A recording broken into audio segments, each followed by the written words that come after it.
Hello! Welcome to this video presented by the U.S. Committee for Refugees and Immigrants. In this video, we will explain therapeutic writing and how it can be used. Let's begin. Hi, Mr. John.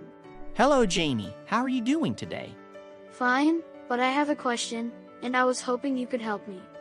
I was playing with Mohammed, and he told me his counselor suggested that he start writing in a journal. He said the journal could help him understand why he has different feelings.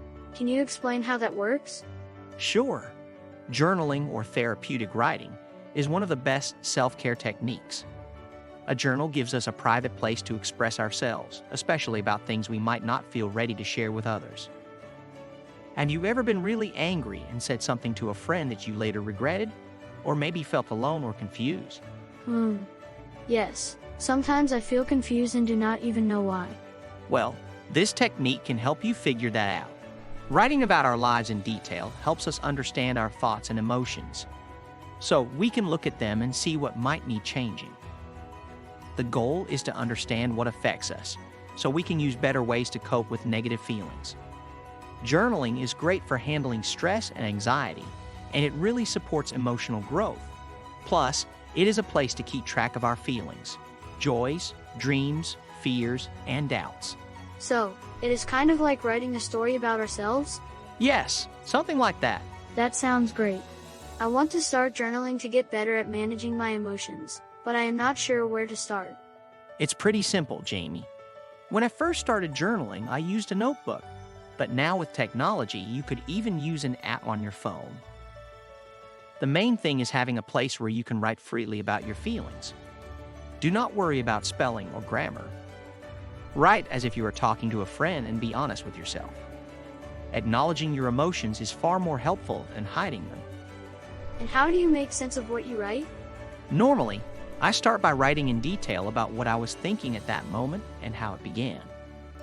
I highlight my fears, problems, and concerns. Then I start reflecting and questioning what I wrote. For instance, whenever I feel anxious, I ask myself, how realistic is this thought? What strengths helped me get through tough times before? Could I have done something differently? If I handled the situation well, I know what worked. If not, I think about what I could improve next time. I see. That is how you identify different things that affect you? Exactly. Over time, the more consistently you write, the more you will start to see patterns and be ready to handle challenges in a more positive way. And what if I do not know what to write? There are lots of ways to get started. One is the letter method, where you write a letter to anyone you want, even to yourself. There is no need to send the letter. Just share what is going on, both the good and the bad, how you are feeling, and any problems you are having. Another of my favorite methods is the list of 100, where you jot down 100 things related to a topic like 100 things I love or 100 things I want to do. Sometimes I repeat items, and those repetitions tell me something important.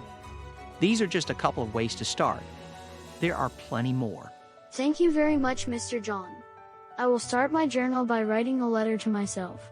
Excellent, Jamie. You're welcome, and I hope you have a nice day. This concludes our video for today. See you next time.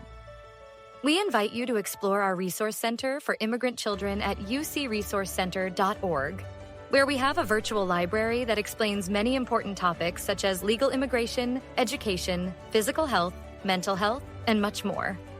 Thank you for your attention.